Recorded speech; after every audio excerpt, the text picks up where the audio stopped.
আসসালামু আলাইকুম। প্রিয় দর্শক, আমার একটা জিনিস মনে হচ্ছে যে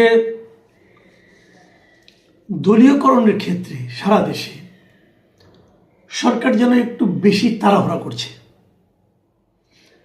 এবং এ কাজে মাঠ পর্যায়ে এবং বিভিন্ন বড় বড় নেতাদের ক্ষেত্রে তারা যেন প্রধানমন্ত্রীর নির্দেশনাকে উপেক্ষাও করছে। আপনার একটা কথা মনে আছে কিনা জানি না, প্রধানমন্ত্রী তার প্রথম ভাষণে বলেছিলেন উনি কেবল বিএনপির প্রধানমন্ত্রী না, এই সরকার কেবল বিএনপির সরকার না, যারা তাদেরকে ভোট দিয়েছেন এবং যারা তার বিপক্ষে ভোট দিয়েছেন এবং যারা কোনো ভোটই দেননি, এই সরকার তাদের সকলের সরকার। এ কথার অর্থটা কি? এ কথার অর্থ হলো তারা যা কিছু করবেন তার মধ্যে এই সকলের স্বার্থ আপনি দেখতে পাবেন। তারা যদি কোনো একটা সিদ্ধান্ত নেন, সেই সিদ্ধান্তের মাধ্যমে এই সকলের সেই উপকৃত হওয়ার একটা সম্ভাবনা থাকবে। এটি হলো মূল অর্থ। কিন্তু আমরা কি বাস্তবে গত এই প্রায় এক মাসই হয়ে গেল, গত এক মাসে কি বাস্তবে সেই ধরনের কোনো নমুনা আপনারা দেখতে পেয়েছেন? আমি প্রধানমন্ত্রীর আচরণে দেখতে পেয়েছি, কিন্তু আর কোনো মন্ত্রীর আচরণে কিন্তু আমি দেখতে পাচ্ছি না। সবাই যেন একটু তাড়াহুড়া করছেন। একদম প্রত্যন্ত অঞ্চলে, যেমন কয়েকদিন আগে, এই 2 দিন আগে তো লালমনিরহাটের এক বিএনপির নেতার ফোনালাপ শুনলাম একজন চেয়ারম্যানের সঙ্গে, যে 30% তাকে দিতে হবে কার্ড, ভিজিএফ কার্ড সম্ভবত, এটা মন্ত্রীর কোটা।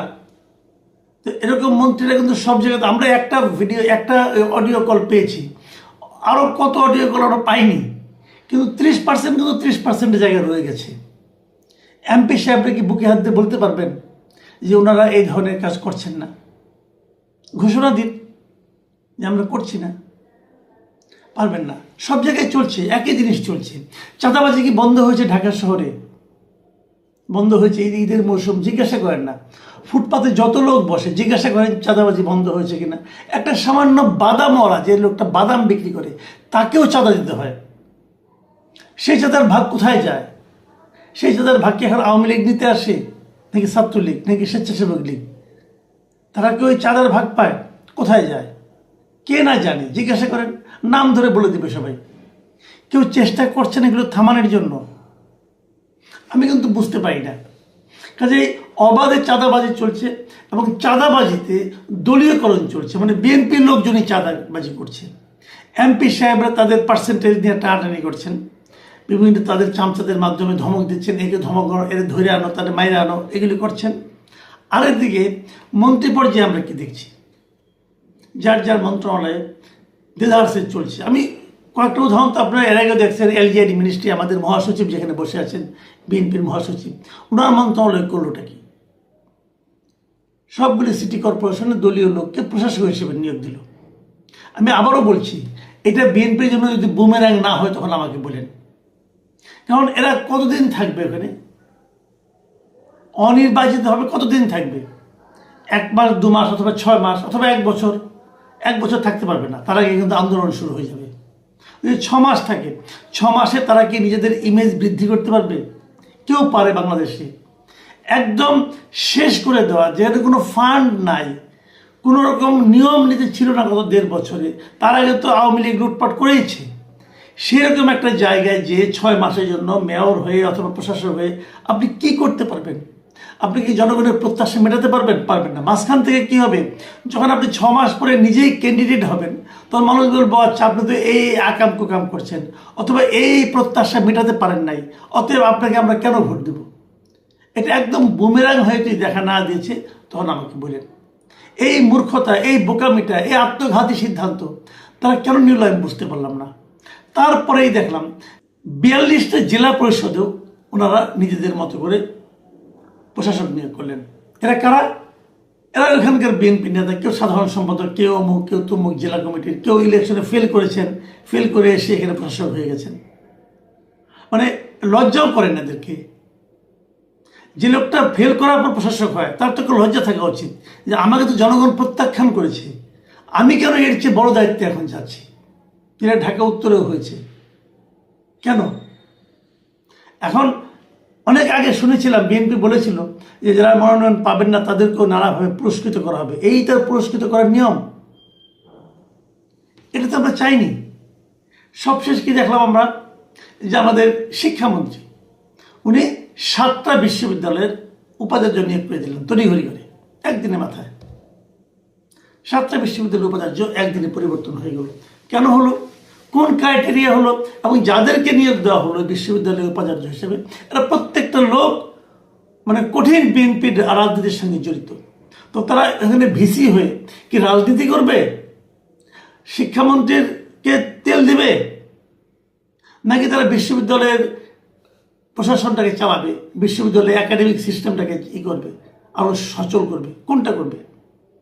ঠিক একই জিনিস, যে জিনিস আওয়ামী লীগ আমলে দেখেছি, সেই একই জিনিস বিএনপি আরো দ্রুত বেগে, আরো তড়িৎ গতিতে করা শুরু করেছে। ভাই 2টা দিন অপেক্ষা করেন। বিশ্ববিদ্যালয়, ঢাকা বিশ্ববিদ্যালয়ে যে উপাচার্য নিয়োগের একটা নিয়ম আছে, আপনারা সেই নিয়মটা ফলো করেন। তা না করে তড়িঘড়ি করে আপনাকে এখনই একদিনেই করে ফেলতে হবে একটা অর্ডার দিয়ে। কেন? এটা আমি মিলন ভাইকে বলবো, আপনি তো শিক্ষামন্ত্রী আগেও ছিলেন, আপনি একজন ছাত্র নেতাও ছিলেন, আমি আপনাকে পেয়েছি, আমি যখন স্টুডেন্ট ছিলাম তখন আপনি আমাদের নেতা ছিলেন। আমি আপনাকে স্বনির্বন্ধ অনুরোধ করি, আপনি বলেন, যদি আপনি যখন স্টুডেন্ট ছিলেন তখন যদি আপনি দেখতেন যে এভাবে এক ভিসি নিয়োগ করা হয়েছে, আপনি পছন্দ করতেন? করতেন না তো, আপনি আন্দোলন করতেন তখন এর বিরুদ্ধে। তাহলে হলোটা কি? যে জিনিসের আমরা সমালোচনা করলাম, আওয়ামী লীগ আমলের সমালোচনা করলাম, অন্তর্বর্তীকালীন সরকারের আমলের সমালোচনা করলাম, সেই একই কাজ তারও চেয়ে দ্রুত বেগে এবং তারও চেয়ে স্থূলভাবে বিএনপি করলো। তাহলে পার্থক্যটা কোথায় পেলাম? ওই যে লোকজন বলে না যে যেই লাউ সেই কদু, এখন তো যেই লাউ সেই কদুই দেখতেছি আমরা। দলীয়করণের ক্ষেত্রে যেই লাউ সেই কদু, এটা বলবো, বরঞ্চ যেই লাউ সেই কদু না, কদুর চেয়ে বড় কিছু থাকলে সেটা। তো এভাবে যদি আপনারা অগ্রসর হতে থাকেন, কি হবে সামনে?